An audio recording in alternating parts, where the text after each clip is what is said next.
So I wanted to share a few observations and things I found in the latest winter storm. We got down to around 6 degrees on the thermometers near the house. I didn't measure the bottoms.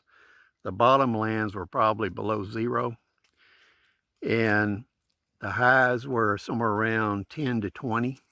So when we think about this, these are the two things I noticed. My diesel farm trucks, I needed 2 jumper boxes, one for each battery, to crank them long enough to get them started. Now, I had them plugged in to heat them, but I still needed the extra minutes of cranking to fire them up.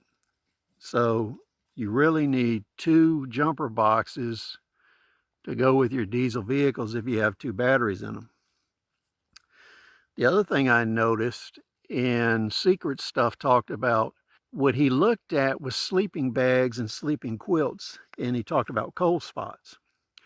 So if you take that thought a little further, a lot of the outdoor clothing that I use to work around the farm and work on equipment and vehicles, you have cold spots in that clothing too.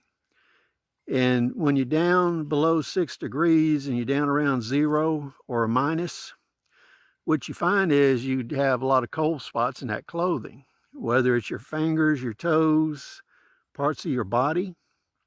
So for instance, on one of my elbows, I wear a compression medical device during the day and I wear a splint in the evening. So because of the constriction on that, I notice a cold spot. So one thing to look at is if you're wearing any of the medical devices to help your joints and stuff, you need to keep an eye on that to see if that's restricting the flow of blood enough or restricting the actual movement of the limb enough to create cold issues. So those are a couple of the things I noticed. Please share your thoughts. We'll see you on the next video.